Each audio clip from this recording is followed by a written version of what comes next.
sejahtera saudara yang dikasihi Tuhan, senang dapat berjumpa dalam program Sapaan Gembala pada hari ini. Kita pasti mengenal dengan baik kisah perumpamaan orang Samaria yang baik hati dalam Lukas 10 ayat 25 hingga ayat 37 yang merupakan bacaan leksionari pada hari ini. Saya menebak pasti saudara memberikan penghargaan yang setinggi-tingginya kepada orang Samaria yang bersedia mengambil resiko untuk menolong orang asing yang tidak dia kenal, dan dia tidak peduli siapa orang itu, asalkan dia sesama manusia. Dia tahu bahwa orang asing itu perlu untuk ditolong. Saudara, adalah tepat jika Yesus bertanya, "Siapakah di antara ketiga orang ini menurut pendapatmu adalah sesama manusia dari orang yang jatuh ke tangan penyamun?" Lukas 10 ayat 36. Dan adalah tepat juga jika si ahli Taurat yang hendak mencoba Yesus menjawab, "Orang yang telah menunjukkan belas kasihan kepadanya." Ayat 37.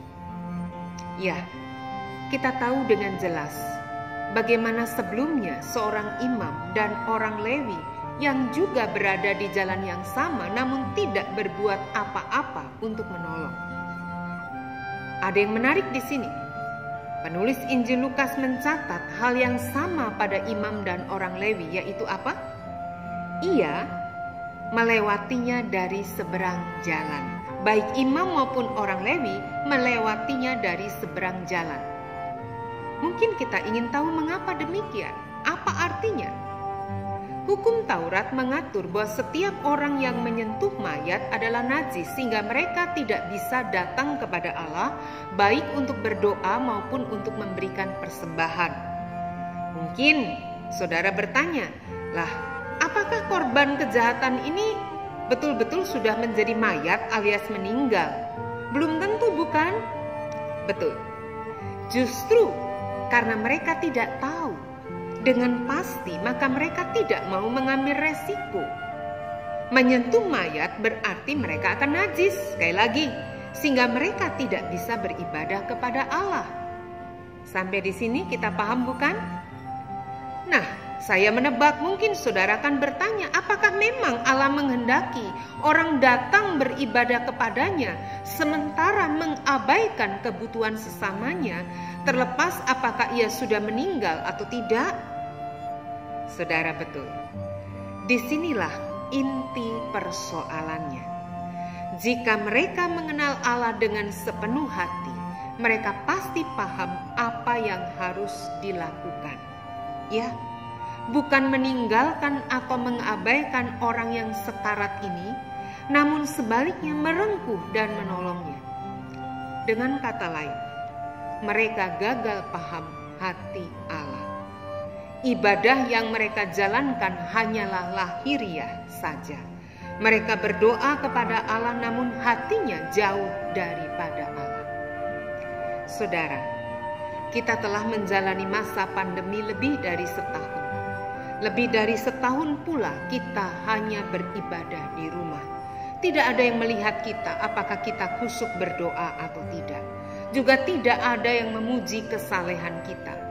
Hanya Tuhan yang tahu. Mari kita ingat apa yang Tuhan Yesus katakan pada ibadah kita yang terakhir pada 15 Maret 2020 tahun yang lalu. Sebelum kita memulai ibadah di rumah pertama kali. Apa itu?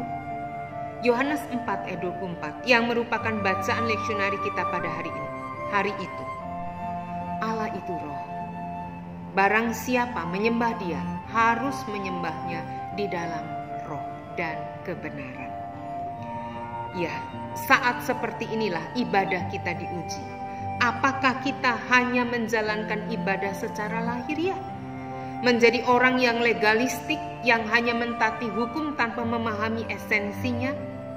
Atau kita benar-benar mengerti hakikat ibadah di dalam roh dan kebenaran?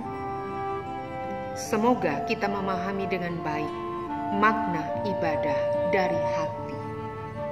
Ya, ibadah dari hati.